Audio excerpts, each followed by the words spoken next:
पाकिस्तान और दुनिया भर में लाखों देखने और सुनने वालों को अर्शद शरीफ का सलाम। नाज़रीन, पूरी कौम की नजरें सुप्रीम कोर्ट ऑफ पाकिस्तान पर लगी हैं कि फैसला कब आएगा। फैसला तो जब भी आएगा। इतलात ये आ रही हैं कि पाकिस्तान मुस्लिम लीग नवाज के इजलास हो रहे हैं, अंदरूनी इजलास हो रहे हैं और उसमें मुख्तलिफ हिकमत अमली तय हो रही है कि फैसला अगर खिलाफ आता है तो क्या अर्ली इलेक्शंस की तरफ जाया जाए, मरियम नवाज शरीफ साहिबा को लाहौर से इलेक्शन लड़वाया जाए। इस तरह की डिस्कशंस भी आ रही हैं। लेकिन दूसरी तरफ से ये पॉइंट ऑफ व्यू भी आ रहा है कि जनाब हमारे खिलाफ तो फैसला आ ही नहीं सकता, लेकिन इन केस अगर फैसला खिलाफ आ जाए तो फिर क्या करना है, और उस हवाले से स्ट्रेटजी ऑलरेडी डिसाइड होना शुरू हो गई है। इसके साथ साथ नाज़रीन, एक और इंतहाई अहम मामला हुसैन हक्कानी का जो हालिया आर्टिकल आया, उसके बाद पाकिस्तान मुस्लिम लीग नवाज के रहनुमा ज़फ़र अली शाह साहब ने सुप्रीम कोर्ट में एक पिटीशन फाइल की है कि हुसैन हक्कानी का कोर्ट मार्शल किया जाए और साथ साथ दीगर उसमें यूसुफ रज़ा गिलानी और साबिक सदर आसिफ जरदारी साहब का भी नाम उसमें शामिल है। तो ये मामला क्या है, मेमो गेट से लेके अब तक, और फिर डॉन लीक्स का भी एक इशू था, उस हवाले से रिपोर्ट क्यों नहीं आ रही, उस पर भी बहुत सारे सवाल आते हैं। इन सवालात का जवाब मालूम करेंगे। हमारे साथ मौजूद हैं अवामी मुस्लिम लीग के सरबराह शेख रशीद अहमद साहब। शेख रशीद साहब, बहुत शुक्रिया प्रोग्राम में शिरकत करने का। पूरी कौम जानना चाह रही है कि आखिर फैसला कब आएगा। आपके पास कोई इतलात हैं या आपका तज्जिया इस हवाले से क्या है?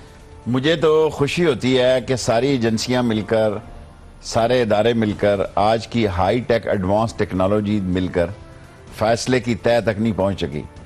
और मैंने 126 दिन जो एकेडमिक कॉलेज में, एकेडमी ऑफ द जस्टिस में 126 दिन लगाए हैं, जो कभी मैंने गॉर्डन कॉलेज में या मिशन स्कूल में नहीं लगाए, और मैंने जो उनका चेहरा पड़ा है,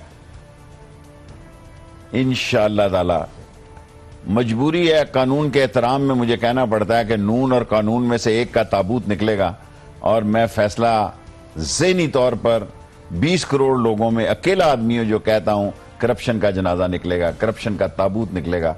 अगर अब करप्शन का ताबूत ना निकला तो फिर इस मुल्क में करप्शन को आईनी, कानूनी और सियासी दस्तरस हासिल होगी। सियासत में, इखलाक में, आवाम में, दुनिया में, लोगों के दिलों और दिमाग पे हम केस जीत चुके हैं, जिसमें नवाज शरीफ नाअहल है। कानून में क्या फैसला आता है, जो भी आया वो कबूल करेंगे, चाहे हमारे खिलाफ ही क्यों नहीं हो। शेख साहब, बुनियादी सवाल, फैसला कब तक मुतवक्को है? देखिए, फैसला बरे सगीर मेरी जिंदगी का जो अजीम तरीन वक्त है, जो दो काम अच्छे लोग जो मर्जी मेरे बारे में कहें कि 126 दिन मैंने नागा नहीं किया धरने में और 126 दिन कोर्ट में मैंने नागा नहीं किया। बाकी मैं आप कह सकते हैं मेहमान अदाकार के तौर पे ही जिंदगी के बहुत सारे पहलुओं में मैंने पार्टिसिपेट किया। आ जाना चाहिए फैसला। इससे ज्यादा शहर में इतना जुआ हो रहा है, इतना जुआ हो रहा है कि रहेगा नहीं रहेगा, जाएगा नहीं जाएगा, इतना जुआ हो रहा है पिंडी शहर में, मुझे और शहरों का पता नहीं कि इसका। पिंडी शहर का कह रहे हैं, स्टॉक मार्केट में ये चल रहा है कि जनाब अगर ये फैसला आया तो इतने पॉइंट बढ़ जाएगी, दूसरा फैसला आया तो इतने पॉइंट बढ़ जाएगी। शौकत अजीज जैसे बड़े फनकारों के दौर में सुबह जमीन बोस होती, शाम को फिर खड़ी हो जाती थी। इस स्टॉक मार्केट की कंपनी की मशहूरी जरूर है, इसकी इकोनॉमी से कोई तल्लक नहीं है, कोई तल्लक नहीं है, सब बकवास फ्रॉड है। मैं अपने पॉलिटिकल एक्सपीरियंस से कह सकता हूं कि ये जब मामूली 1000-1200 पॉइंट की थी, फिर मुल्क इससे अच्छा चल रहा था, अब हजारों पॉइंट की है। हमें ऐसे लोग कहते हैं जी ये हो गया, फलां हो गया। बाबा, बहुत बड़ा फैसला है हुदैबिया पेपर मिल का कि उनकी अपील रिजेक्ट हुई, और जिस बंदे ने अपील रिजेक्ट की वो उसने जाके ब्रिटिश वर्जन में पनामा लीक्स में अपना अकाउंट खोला उस जज ने। जज की अपनी इज्जत का सवाल है।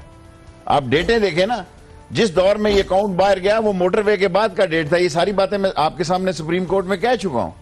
और मिस्टर ब्रूक जो पैसे मांगता था, जो सारे डॉक्यूमेंट देने के लिए तैयार था, और शौकत अजीज ने पैसे ना दिए, तो वरना तो केस लगाने की जरूरत ही ना पेश आती, दह पटास हो चुकी होती। असल में हर चीज को लोग दौलत के जरिए खरीद लेते हैं, शहादत को, विटनेसेस को, प्रूफ को, क्योंकि दौलत ही पाकिस्तान में इंसान की शिनाख्त हो गई है। उसका किरदार मकरू हो गया, उसका किरदार खत्म हो गया, उसके किरदार को इज्जत नहीं, उसके किरदार को वो मुकाम नहीं मिल रहा जो दुनिया में आज शराफत का मकाम है। वो पाकिस्तान में वो वक्त आ गया जो जितना बड़ा जलील है वो उतना बड़ा अजीम बन के पेश हो रहा है। 23 मार्च या 31 मार्च या उसके भी बाद? मार्च के अंदर इस पे शर्त लगा लें। मैं भी जाके पिंडी के बुकियों का मुझे रेट तो नहीं पता क्या है, लेकिन मार्च के अंदर अंदर। शेख साहब, आप शर्त की ऑफर कर रहे हैं 31 मार्च के बाद? नहीं, बिल्कुल नहीं, 31 मार्च के अंदर अंदर। चले इस पे देखते मार्च का महीना जो है वो तो कानून शेक्सपियर ने भी और कहा नून था में beware of the Ides of March, लेकिन वो दौर गुजर गया।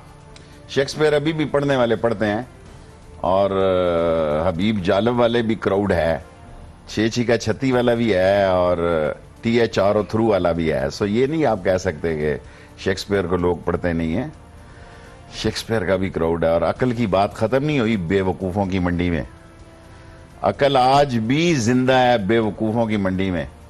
और 1 लाख दिमागी अंधे, 1 करोड़ क्या 10 करोड़ कह देता हूं, 20 करोड़ कह देता हूं, 20 करोड़ दिमागी अंधे कौम को रास्ता नहीं दिखाई दे सकते। अपने बच्चों को बांटेंगे, गरीब के बच्चों को डांटेंगे, मुल्क तरक्की नहीं कर सकता। स्टॉक मार्केट क्या रखा है इसमें, ऐसी सब फजूल। शेख साहब, इतलात आ रही हैं, खबरें आ रही हैं कि नून लीग ने कुछ मुशावरती इजलास किए और जिसमें डिफरेंट कंटिजेंसीज डिस्कस हुई। पहला तो एक कॉन्फिडेंस की लेवल है कि जनाब हमारे खिलाफ फैसला आ ही नहीं सकता, लेकिन अगर फैसला खिलाफ आ जाए तो उसके बाद क्या करना है? एक ऑप्शन है कि फौरी इलेक्शन कॉल कर लिए जाएं, अर्ली इलेक्शन जिसको कहा जाता है। आप लोगों की तैयारी है अर्ली इलेक्शन के लिए? देखें, अगर ऐसे पहलू में चोरी के इल्जाम के बाद इलेक्शन होगा, ये तो वैसे ही लुटे पुटे जाएंगे।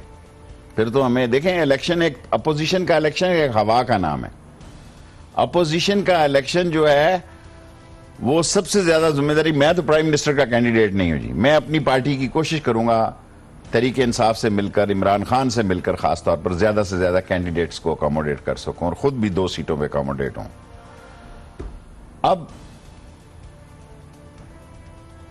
नवाज शरीफ के पास बहुत गोल्डन चांस है कि वो पंजाब में उसकी बहुत बड़ी अक्सरियत है। जिस तरह आज पीपल्स पार्टी बार्गेनिंग पोजीशन में सेनेट की वजह से, वो आइंदा की सियासत में सेनेट पर कब्जा करे। लेकिन ये सिस्टम ही नाकाम हो चुका है, जिसका जहां दाव लगता है वहां कब्जा कर लेता है। आज मिलिट्री कोर्ट्स जिस पर सब चीज तय हो चुकी है, सब चीज तय हो चुकी है। मैं इल्जाम लगा के जा रहा हूं, पीपल्स पार्टी और नून लीग दोनों एक हैं। फौजियों आंखें खोल लो, फौजियों आंखें खोल लो, पीपल्स पार्टी और नून एक है। ये नहीं लाएंगे कानून पनामा लीग के फैसले से पहले। उसकी क्या वजह है? उसकी वजह यह है कि मेरी जो APC में आसफ जरदारी से बात हुई, मैंने कहा आसफ जरदारी यार, या इस तरफ हो या उस तरफ हो, विकेट की दोनों तरफ तुम खेल रहे हो, या हाथ आसमान पे लगा या पांव जमीन पे लगा, या नवाज शरीफ के साथ खड़ा हो जाए फजलुर रहमान की तरह। उसने कहा मैं उसके साथ नहीं हूं, लेकिन मैं उसे, अब मैं क्या कहूं। असल मसला यह है कि इनको पता है कि अगर करप्शन के खिलाफ कोई फैसला आ गया तो करप्शन की तो फाइलों के अंबार हैं जी।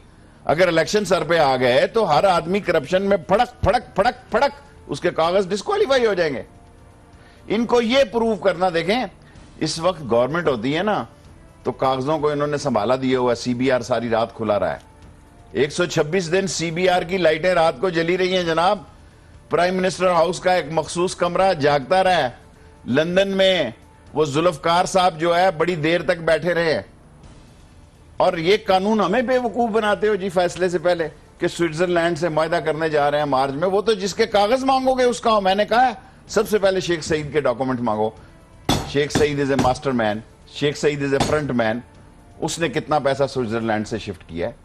ये अमेरिका वाले दोस्त जो वीट स्कैंडल में नाम जिनका आया था, मुझे नहीं पता किस किस, जो किंग के साथ बैठे होते हैं जब नवाज शरीफ मुलाकात करते हैं, जावेद कियानी के अंकल, जो भी होंगे, ठीक होगा। उस चेक में भी उसकी बात सुनी गई थी।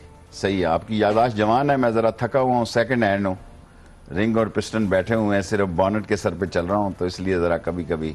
बिल्कुल आपने ठीक पहुंचा। वही शेख सईद, गाड़ी जिस डीजल पे चल रही है वो मेरे ख्याल एक फाइटर जेट वाला डीजल इस्तेमाल होता है उस गाड़ी। सही है, सही है, सही है, जेट फ्यूल। सही है। शेख साहब, इलेक्शन नून लीग ये जब डिस्कशन कर रही है, जो इतलात आ रही हैं, तज्ज़िये आ रहे हैं इस हवाले से कि जनाब पाकिस्तान तहरीक इंसाफ इलेक्शन के लिए तैयार नहीं है, पाकिस्तान पीपल्स पार्टी इलेक्शन के लिए तैयार नहीं है। अगर ऐसा फैसला खिलाफ भी आ जाता है फ़र्ज़ करें, तो नून लीग दोबारा लोगों का, आवाम का मैंडेट लेके आ सकती है। वाकई PTI और पीपल्स पार्टी की तैयारी नहीं है? देखें, मुझे तारीखी बात याद आ गई। एयर मार्शल असगर खान ने एक खत लिख दिया जब वो कौमी इत्तेहाद हमने बनाया था। वो पढ़ लिया इंटेलिजेंस वगैरह, उन्होंने कहा ये तो मरे हुए हैं, लड़े हुए हैं, इनकी में तो कोई फूट है। देखिए, मैं आज भी आपके प्रोग्राम से ये बात कहता हूं, मैं इमरान खान के उन दोस्तों में शामिल हूं जो कहता है कि अपोजिशन का इत्तेहाद हो, इमरान खान हेड करे और हर पार्टी को उसके साइज के मुताबिक सीटें दी जाएं। आई हैव दी वाइस, मान लीजिए ना, मेरा पॉलिटिकल अप्रोच है। भुट्टो ने कहा कि भी ये तो लड़े हुए हैं, पटे हुए हैं, फलां, उसने इलेक्शन कॉल कर लिए, उसकी दुर्गत बन गई, मार्शल्ला लग गया। ये सुप्रीम कोर्ट के बाद अगर कोई कतरी शॉट और मारी नवाज शरीफ साहब ने, अगर कोई और कतरी शॉट मारी तो इलेक्शन रह जाएंगे और ये स्लिप पे कैच हो जाएंगे। आप तमाम अपोजिशन को इकट्ठा होने की बात कर रहे हैं, इमरान खान और आसिफ जरदारी एक मेज पे बैठ सकते हैं? सवाल तो मुश्किल है। उसने खुद, जब मैं जा रहा था, इस पे मेरी बड़ी डिस्कशन हुई इमरान खान से। देखें, इमरान खान कहीं खड़ा तो हो ना, इमरान खान ये तो सबूत देना कि वो खड़ा है, वो अपोजिशन में खड़ा है। उसने इतना किरदार अपना मशकूक किया है कि अपने बेटे की सारी सियासत डबो दी है इस मुल्क में। अब वही फोटो रह गई है। आसिफ जरदारी की बात कर रहा हूं। अब वही फोटो रह गई है, कोई मर जाएगा, उससे गले मिल जाएगा, उसकी माँ उसको लाड कर रही होगी। जो यहाँ फोटो सेशन होता है, बड़े बड़े लीडरों ने मीडिया सेंटर बनाए हुए हैं, मुबारकबाद का एक क्लिप चला देते हैं, अफसोस का चला देते हैं, धमाका हो जाए, मरने वालों से हजारे हमदर्दी। इस तरह की सियासत नहीं चलेगी। अब पीपल्स पार्टी पंजाब में वो रिजल्ट हासिल नहीं कर सकेगी किसी कीमत पे भी। इलेक्शन जो है वो इमरान खान और नवाज शरीफ के दरमियान होगा पंजाब में। बाकी सूबों पे मैं अभी तबसरा नहीं करना चाहता। पंजाब में रूरल एरियाज में पाकिस्तान तहरीक इंसाफ किधर है? तंजीमी ढांचा आपको नजर आता है कहीं? देखें, है जिधर या नहीं है। जब इमरान खान और शेख रशीद निकलेंगे तो सारे मुल्क में नजर आएगा। निकलने तो देना, रिजल्ट तो आने देना। अगर रिजल्ट ठीक आया, हम पहले दिन नहीं 1 मिलियन लोगों को कॉल देंगे जश्न की डी चौक में। ना आया तो घर बैठ के सुते रहेंगे, सिगार पियेंगे। शेख साहब, एक और क्योंकि मफरूजों पे बात हो रही है और ये वो मफरूजे हैं जो कि हुक्मरान जमात ने खुद डिस्कस किए हैं डिफरेंट ऑप्शंस के। अगर फैसला खिलाफ आता है, मरियम नवाज को लाहौर से इलेक्शन लड़वाया जाए, कितनी फिजिबल ऑप्शन है? कोई फिजिबल ऑप्शन नहीं है। 3 महीने के लिए एक नया प्राइम मिनिस्टर लाना पड़ेगा। इस वक्त हमजा को तो वो लाएंगे नहीं, सफदर को वो लाएंगे नहीं, क्योंकि खून के अलावा तो वो आगे चल नहीं सकते हैं जी। और ये मुल्क जो है, ये पीछे कौन रह जाएंगे? आप कह रहे हैं चौधरी निसार को वो किसी कीमत पे नहीं लाएगा, किसी कीमत पे नहीं लाएगा। और अगर 3 महीने तक कोई लल्लू भत्तू खैरू है जी, उसको ही लाना है, इस तरह नहीं बात बनेगी। So things are very serious, sensitive and dangerous and catchy. देखो, 4 अंग्रेजी की शॉटें मैंने मारी हैं। Very serious, very serious. Don't underestimate this country. जो है, इसकी बहुत सारी चीजें स्टेक पे हैं और इंटरनेशनली हमारे लिए बड़े मसाइल हैं। और कौम जिंदा है। कौम को बहुत बहुत बड़ा बूस्ट अप मिला है पनामा लीक्स पे। लोग समझ गए ये चोर हैं। इसका रिजल्ट इतना खौफनाक भी इलेक्शन का आएगा कि ये सोच ही नहीं बैठे हुए। मैंने लाहौर में गया हूं ना जी, मैच में। मैंने लाहौर की सियासत नहीं की आज तक। शुरुश कश्मीरी के साथ खिताब करता था। जिस स्टॉल पे ये लेके गए, शेख रशीद जिंदाबाद, गो नवाज गो। यानी इनकी एजेंसियों ने इनको रिपोर्ट तो दी होगी ना कि लाहौर ही उलट हो गया है। ये PSL फाइनल में आपने नारे लगवाए थे? लगाए मिले थे जी। मैं जहां गया वो लगे ही हुए थे, वहां पहले ही लग रहे थे। मैं दाखिल ही हुआ तो नारे लग रहे थे।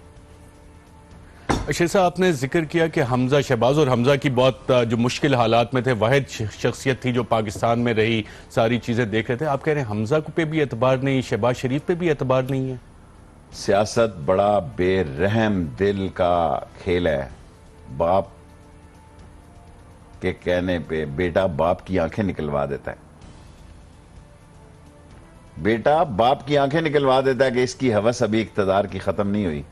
मैं एरियन और जीन की हिस्ट्री में नहीं जाना चाहता कि फिर वो नई नई आजकल बातें इस्तलाहें आ रही हैं। सर, दुल्हन वो जो पिया मन भाए, ये इक्तदार की दुल्हन हमजा शमजा वहां नहीं फिट है। वहां जो हैं उनका भी टाइम नहीं है। शहबाज शरीफ साहब का भी नहीं है। उनका इतना एक्सपीरियंस हो गया है पंजाब। देखिए, मुझे तो ऐसे नजर आता है शहबाज शरीफ कहीं हदैबिया पेपर मिल में ये फंस ही ना जाए, क्योंकि उसके उसमें दस्तखत हैं। दुबई में भी उनके रिप्रेजेंटेटिव थे, अल तौफीक में भी शहबाज शरीफ के दस्तखत। सब बड़ा कैची किस्म का केस है ये। अबूरी निज़ाम का आपने जिक्र किया। अबूरी निज़ाम अगर फैसला इनके खिलाफ आता है तो कैसे बनेगा? देखिए, नवाज शरीफ साहब ये तासर इस दुनिया में बड़े लोग ये तासर देते हैं, अगर वो नहीं होगा तो कारखाना कौन चलाएगा, बच्चों को कौन पालेगा, बीवी को कौन संभालेगा। ये सारे जो है मियानी साहब से लेके पिंडी पीर वदाई तक और ईदगाह कब्रस्तान तक, सब जितनी कब्रें हैं ना, यही बातें करते थे। इनके मरने के बाद अच्छा ही चला वो घराना, उनके बच्चों ने लूट मार थोड़ा अरसा की, फिर ठीक हो गए। हमें ये जितने कब्रस्तान आबाद हैं यही समझते थे हमारे बाद कौन ख्याल करेगा, यतीम का बच्चा भी पल ही जाता है। और ये पाकिस्तान में जितना अजीम नौजवान है और जितना देखे ना, अब वो फेसबुक से सुना है हुकूमत चिड़ खा रही है, तो अब क्या उसको, मैं तो देखता नहीं, शुक्र है मुझे पता कि बीच में ब्रेकें लगनी है, इसलिए ऐसे काम करी ना जहां से आउट हो जाऊं मैं। और पता लगे फेसबुक की जाए उन्होंने मिनी बस चला दिया वहां पे कि मेट्रो ही चले जी थे बस, अड्डा पीर वदाई से लेके सेक्रेटेरिएट तक। सर ये नहीं चल सक रहा। ये महीना मार्च जो है क्रूशल महीना है और ये 2 हफ्ते में फैसला आएगा इंशाल्लाह, और मेरा दिल कह रहा है इनके खिलाफ आएगा। आपका दिल तो ये कह रहा है, लेकिन नाज़रीन, वज़ीर आज़म पाकिस्तान मियां मोहम्मद नवाज शरीफ साहब इंतहाई कॉन्फिडेंट है। और कल होली के फंक्शन पे मोहम्मद रफ़ी का भी जिक्र आया और उन्होंने कहा कि अगर 10 साल पहले होता तो उनकी आवाज़ भी गालिबन रफ़ी जैसी या उनके बराबर होती। क्या कहा वज़ीर आज़म साहब ने, आइए ज़रा देखते। गालिबन नडवानी साहब ने ये कहा था, बहारों फूल बरसाओ, आपने कहा था। काश के मुझे 10 साल पहले ये कहते। मैं खुद आपको ये सुनाता, मैं खुद सुनाता और आप कहते कि जनाब कोई फर्क नहीं है मेरी आवाज़ में और मोहम्मद रफ़ी की आवाज़ में। जी नाज़रीन, आपने देखा शेख साहब कॉन्फिडेंस देखें, बहारो फूल बरसाओ। देखें, बाज़ बातें सच भी तो आखिरी दिनों में निकलती हैं। इसमें कोई शक नहीं कि नवाज शरीफ का मौसीकी से इस मुल्क के जितने सरबराह रहे हैं तकरीबन मैं उनके करीब जब रहा हूं, सवाए जिनेजो को नहीं मैंने देखा। बल्कि एक दिन बड़ा दिलचस्प लतीफ़ा हुआ, मैं और जनरल अजमत इनके जो डॉक्टर थे वो डेबलन में पीछे पीछे चल रहे थे, तो आप यकीन जाने कि हारमोनियम में नवाज शरीफ ने यही गाना बजाया दुकान पे, बहारो फूल बरसाओ। और रफ़ी से साहब से बेहतर आवाज थी या उसके आवाज बराबर? नहीं थी उस वक्त, तो वो था ना। अच्छा, तो इंस्ट्रूमेंटल जो चीज की डिमांड की डेबलन में, तो मैं सलवार कमीज में था, पेंडू प्रोडक्शन, उस लड़की को शक ही नहीं पड़ा ये भी वजीर हो सकता है। तो मैं जरा चस्के ले लेके सारी तरफ से जरा, क्योंकि मेरा तो कोई शोभा नहीं था, तो मजे था। प्राइम मिनिस्टर के साथ प्रोटोकॉल चल रहा था, मैं और जनरल अजमत ही मेरा ख्याल उनका नाम था, जो उनके पीछे थे। तो लड़की उन्हें कहती है कि जो चीज इन्होंने मौसीकी की डिमांड की वो उस दुकान में अवेलेबल नहीं थी। तो वो लड़की पीछे कहते, look he is a prime minister and he knows about instrument which is not available in our store also. यानी लेटेस्ट मौसीकी की बात। और क्या ख्याल, मेरा मतलब है सारे मौसीकी के इंस्ट्रूमेंट ये बहुत अच्छे बजाते हैं। हारमोनियम को बाजा कहते हैं, या तो वज़ीर आज़म साहब बाजा बजा सकते हैं। मैंने कहा सारे इंस्ट्रूमेंट, मैं अभी भी दोस्ती की लाज रख रहा हूँ, इसमें तबला भी शामिल है, इसमें हारमोनियम भी शामिल है। बेहतर, आपसे बेहतर तबला बजाते हैं? नहीं, मैं सियासी तबला बजाता हूँ, ये दूसरा मैंने नो इंटरेस्ट।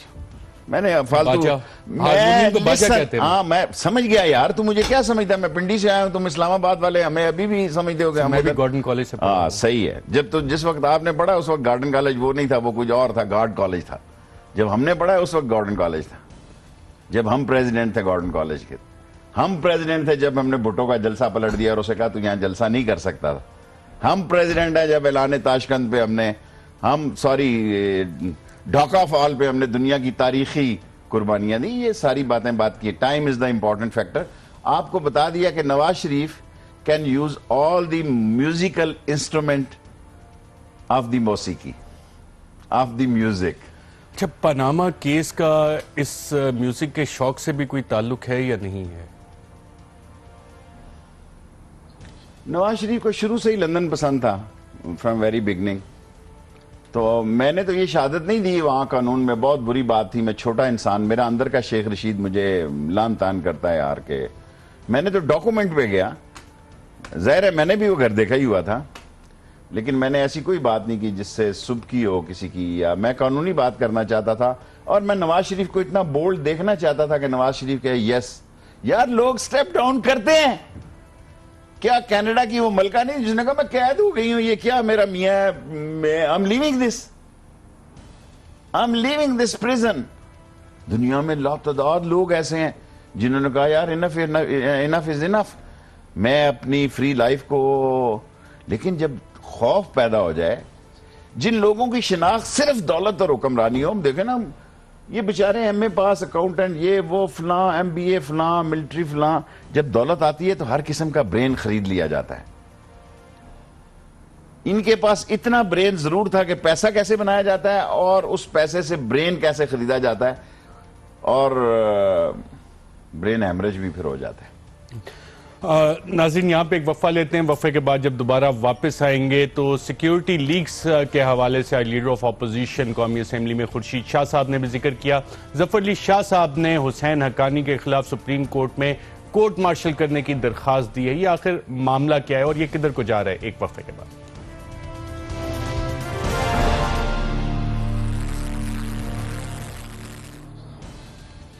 वेलकम बैक नाज़रीन। हमारे साथ मौजूद हैं अवामी मुस्लिम लीग के सरबराह शेख रशीद अहमद साहब। शेख साहब, लीडर ऑफ अपोजिशन सेनेट में बैरिस्टर एतजाज़ एहसन साहब कहते हैं कि सुप्रीम कोर्ट ने नवाज शरीफ साहब के साथ नरमी बरती, उनको बुलाया भी नहीं, ना कोई हुक्म दिया कि जनाब आप दस्तावेजात पेश करें। क्या वाकई ऐसा है? मैं तेरे एक प्रोग्राम में सुना चुका हूं, बशीर तंबाकू वाले का किस्सा और हाफिज जी गिट्टू गुटके वाले का, कि वो जो अंदर लड़ रहे थे ना, तो बशीर दो उसके खलीफा सुबह सुबह लियाकत बाग में लड़ रहे थे।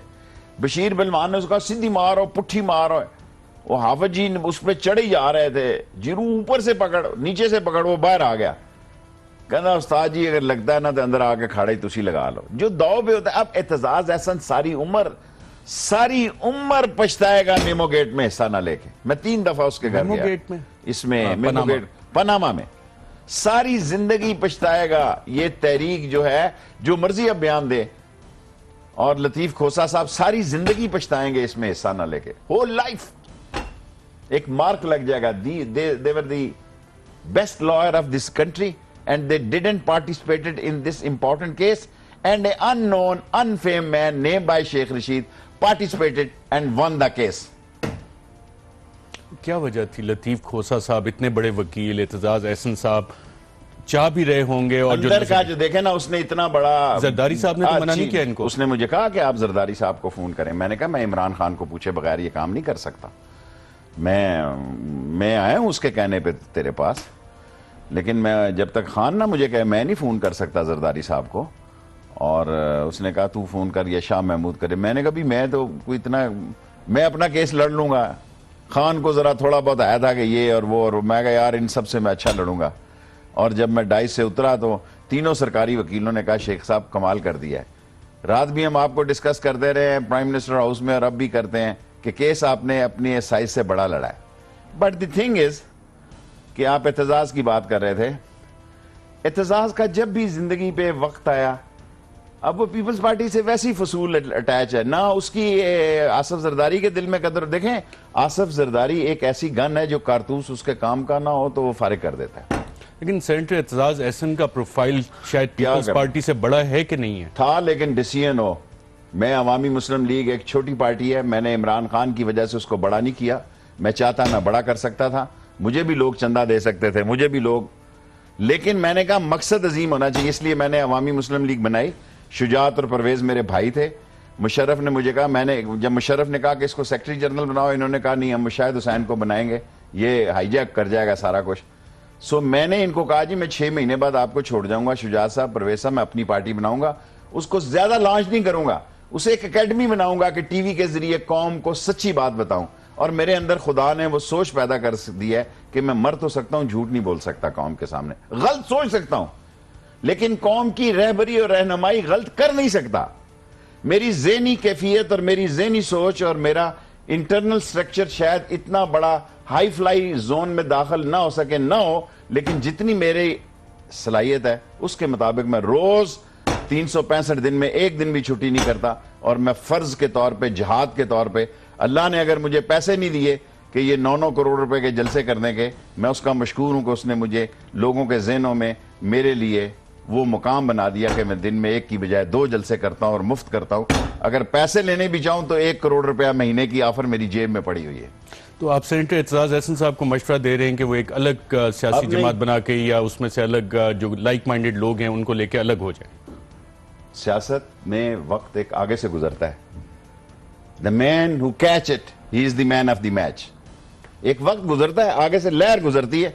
The man who catch it he has the cover, he has the courage and adventurism and the boldness, he catch it and he is the man of the match। और जो आगे से कहता है अच्छा हो मंगल वाले दिन देखांगे, बुध नू देखांगे मुंडिया, फिर वो जुमेरात कभी नहीं आती। जुमेरात कभी नहीं आती। और एक इसी तरह का नाज़रीन मामला है डॉन लीक्स के हवाले से। इस पे मुतअद्दद बयानात आए और किस किस ने क्या क्या बयानात दिए। ये मामला है 6 अक्टूबर 2016 का और अब हम मार्च के मिड में बैठे हैं। इस पे कौन क्या क्या कहता रहा, आइए जरा एक नजर डालते हैं। ये इंक्वायरी आइंदा 2-3 हद है, वीकेंड आ गया, 4 दिन में खत्म हो जाएगी।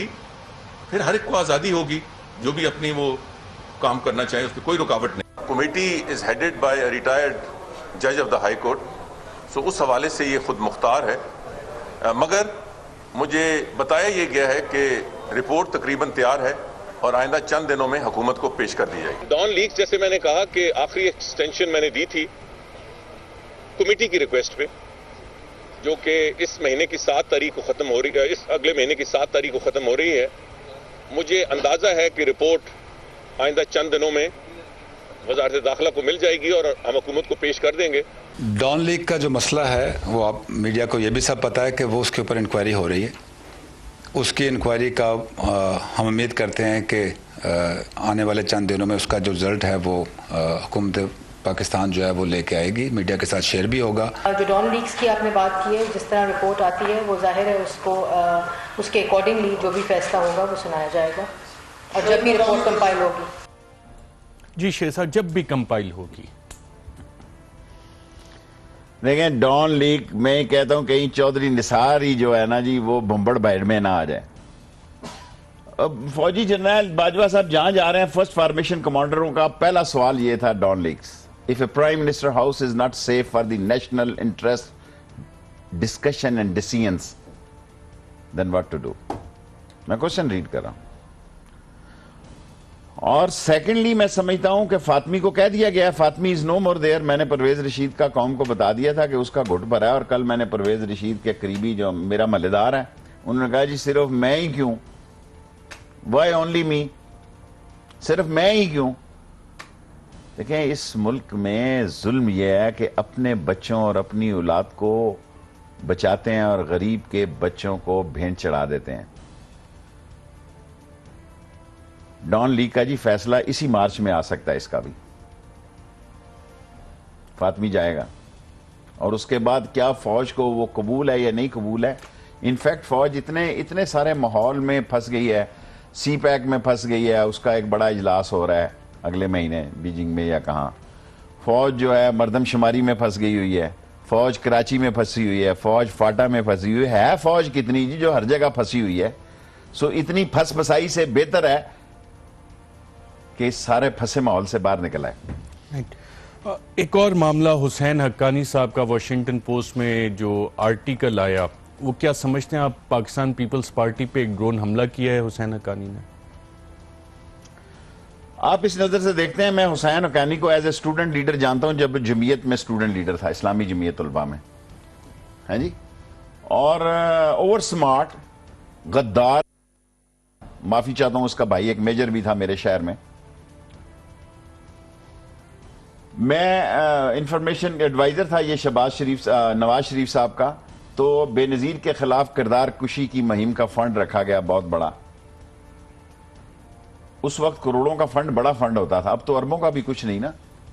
तो वो पीटर गैलब्रेथ के हालांकि पीटर गैलब्रेथ मेरा वो मुझे कहता था कि Benazir is my friend, but Sheikh Rashid मुझे तो बहुत अच्छा लगता है, you are a very straightforward man.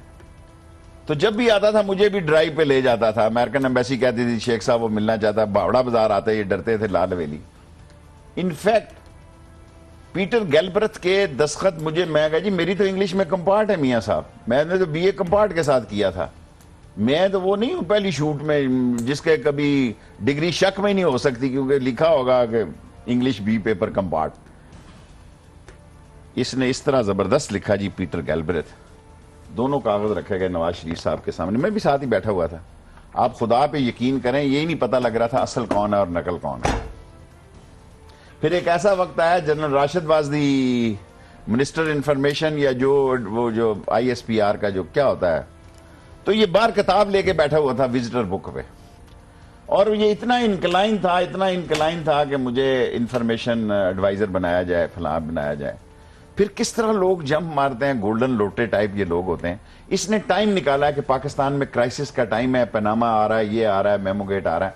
जिस शख्स को गिलानी की और आसिफ जरदारी की सिक्योरिटी मिली हो, 16 सॉरी, मैं कौम के कैमरे में मैसेज देता हूं, कौन सा कैमरा है जी मेरा, ये वाला, 16,000 अमेरिकन वीजे जारी किए जी, 16,000, 15 और 16 से 16,000 अमेरिकन वीजे जारी किए इस, क्या नाम है इसका, हुसैन हक्कानी ने, और किसी से नहीं पूछा गया, फॉरेन ऑफिस ऑन बोर्ड नहीं था, नसरीन सेठी वगैरह। मैं इसमें अपीयर हुआ हूं, मैं विटनेस हूं, मैं सारी कौम के सामने विटनेस हूं कि ये गद्दार है और इस मुल्क को कू करने की साजिश थी। इस मुल्क में एक ही कू की कोशिश की जाती है, किसी तरह फौज को इंसाइज कर दिया जाए।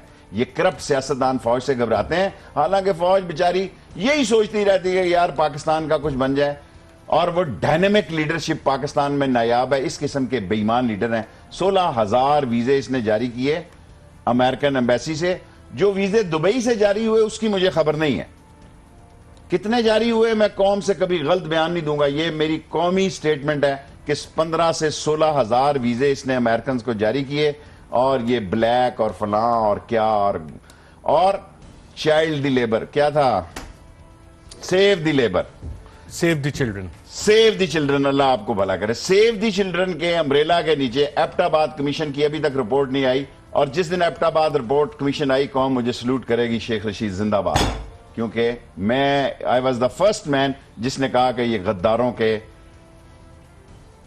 जो अहकामात हैं और जो वीजे जारी हो रहे हैं, ये पाकिस्तान दुश्मनी और पाकिस्तान की गद्दारी के मुतरादिफ हैं। जब मैंने बयान दिया, इस कौम ने तरह तरह की बातें की कि मैं जमहूरियत का दुश्मन हूं, ये जमहूरियत के चेले हैं, पाजेबें पहन के नाचो। अमेरिकनों को 16,000 वीजे। नाज़रीन, यहाँ पे एक वक्फा लेते हैं, और वक्फे के बाद जब दोबारा वापस आते हैं तो फिर हुसैन हक्कानी का बयान, मेमोगेट और डॉन लीक्स, क्या दोनों एक ही चीजें हैं या मुख्तलिफ हैं? एक वक्फे के बाद।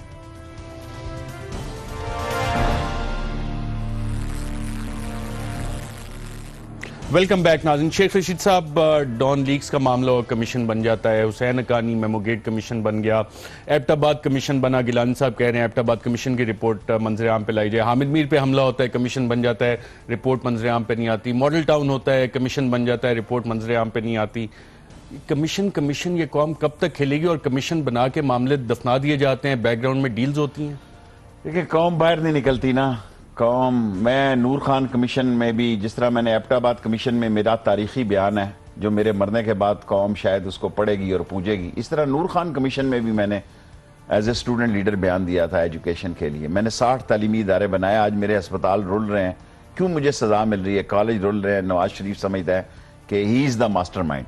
जितने वायरलेस चले, उस दिन 28 तारीख को जब मैं कमेटी चौक में गया, सर इस मुल्क में अगर ये केस, पनामा लीक्स केस का कमीशन भी बनाना, तो मुझे खान का नहीं पता, अवामी मुस्लिम लीग और शेख रशीद उस कमीशन में भी तो इतने सारे मैंने आपको कमीशन गिनवा दिए, तो ये भी वैसे ही कमीशन देखें। अगर इस कौम की देखें ना आप, जो किसी ने सोचा कि इसने हक्कानी ने इस वक्त बयान क्यों दिया? क्या अमेरिकन की नई ट्रैप है पाकिस्तान को घेरने के लिए? कल उसने ऑर्डर दिया है कि CIA फ्री है कि जहां मर्जी अटैक करे ड्रोन्स का। इंडिया के साथ उसके जो मामलात हैं वो किस हद तक पहुंचे हैं? इंडिया ने कभी सोचा था कि वो गांधी का इंडिया जो नॉन अलाइंड इंडिया था, या बापू का इंडिया, और वो ये एक नया इंडिया है। नवाज शरीफ में वो सलाहियत नहीं है कि वो मोदी की सलाहियतों को समझ सके। मोदी की इस्लाम दुश्मनी को समझने से वो आ रही है, और वो जो टर्की में बैठ के बयान देता है कि जी अल फसाद जो है, रद्दुल फसाद मेरे घर से में फैसला, वो बाबा तुम्हारे ही घर से फैसला हुआ है। किसी चीज को तकमील तक पहुंचने दो। और मैं, टाइम खत्म हो रहा होगा, मैं इल्जाम लगा के उठ रहा हूं कि नवाज शरीफ और आसिफ जरदारी दोनों एक हैं फौजी कोर्ट्स के मसले में। फौजी कोर्ट्स के मसले में तमाम पार्टियां मुत्तफिक हैं, और डॉन लीक्स और मेमो तमाम गेट में फर्क पार्टियां, क्या है? पीटीआई, फजलुर रहमान, MQM, तमाम पार्टियां मुत्तफिक थी। इन्होंने जानबूझ के कटा खोला है, ये मैंने उनके सामने कहा है। लेकिन जो ये सहारे ढूंढ रहे हैं, अल्लाह सुब्हान ताला को मंजूर 10 सेकंड है। डॉन लीक्स और मेमो गेट एक ही है या मुख्तलिफ? एक ही, इनका बीच में से रिजल्ट एक है। ये इंडियन एजेंट्स की जो लॉबी है, जो शेख गद्दारों रशीद की अहमद लॉबी है, साहब, वो है। बहुत शुक्रिया प्रोग्राम में शिरकत करने का। नाज़रीन, आज के प्रोग्राम में इतना, इजाजत दीजिएगा। अल्लाह हाफ़िज़।